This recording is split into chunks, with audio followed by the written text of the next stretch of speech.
Hello YouTube, this is the second video in our JavaScript Advanced tutorial series. In this video we're going to be working with detecting keystrokes. Basically what that means is determining which key was pressed when a key is pressed. So here I have a list of key codes. Basically each code when a key is pressed corresponds to a key value. So when H is pressed it returns 72. Here I have a browser support chart kind of thing. We're going to be using key down and key up events because they are supported in all browsers, unlike key press. And we're going to be using arrow keys primarily because most other keys are not supported in all other browsers. So first I'm going to give you an example of returning the key code similarly to the way they do it here. And then we are going to be moving a colored div around based on the based on which key was pressed. So here I have a document. We're going to create some basic document tags. I'm going to define a doc type.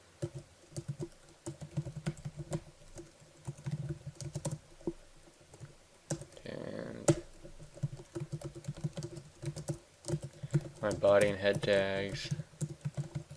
Whoa. And we're going to create a div that we'll use later.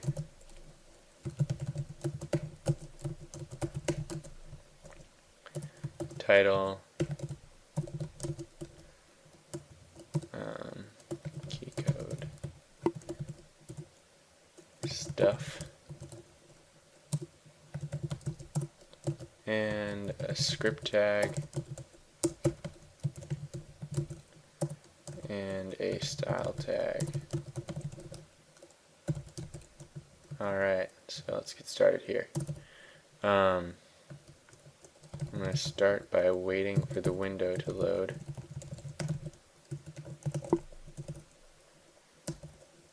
And then inside there I'm going to add a on key down. We're going to add an event listener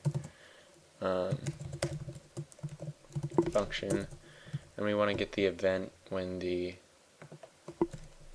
want to get information about the event when it's triggered.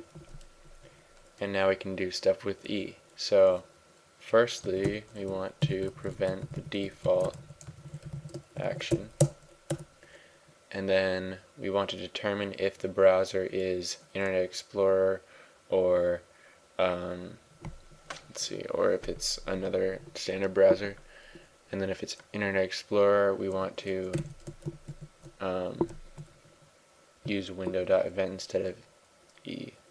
So if E is not set there, then we want to set E to window.event. Now if E.which is set, so that means if it's Internet Explorer, then we'll make a variable and say KeyCode is equal to E.which, otherwise KeyCode is equal to E.KeyCode.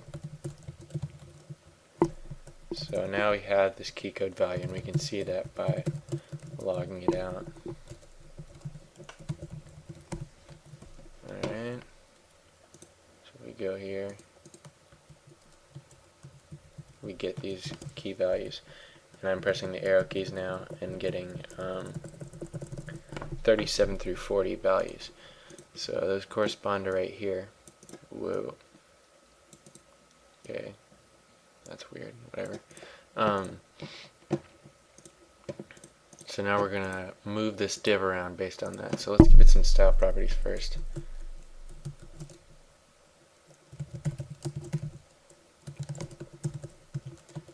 Width 100 pixels, height 100 pixels, position absolute, and background color black. Alright, and then one weird thing we have to do when working with top and left positions with JavaScript is we have to set them in the inline style tag. So we'll say top is 0 pixels, left is 0 pixels. Now we can manipulate them based on that information. So if KeyCode is equal to whatever we want here, 37, then we want to move it to the left, which would be subtracting 1 from the left value. We're actually going to also create a speed variable, which will be equal to 1 for now. That will determine how fast the box moves. Okay, so we're going to say we need to create a div object.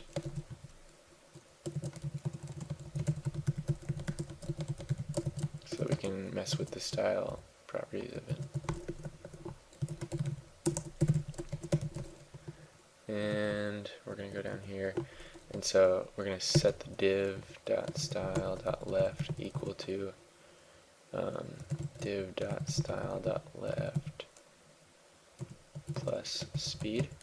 Now the issue here is going to be that this is a string, so we have to convert it into an integer using parseInt, and we also have to make sure this is in a pixel form so that CSS can read it. And now we can copy and paste that.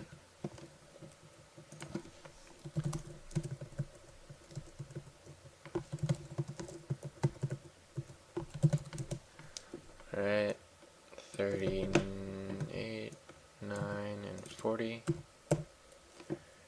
And these two are going to be top.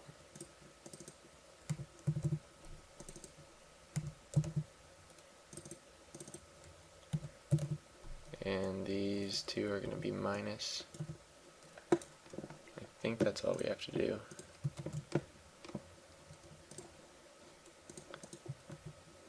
Sorry.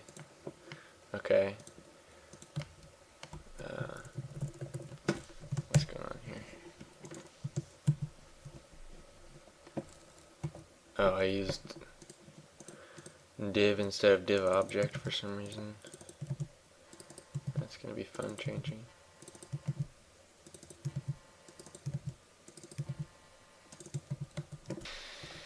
Okay, so if we give that a go, we have a working, moving div, and now we created that speed variable so that we could kind of move that around. That's going to be really fast, but whatever. Cool. It's like magic. Alright, so that's it for this tutorial, or video. In the next one we'll be talking about looping through arrays and maybe some multi-dimensional stuff. Yeah, so that's it for this one. Thanks for watching, and don't forget to like and subscribe.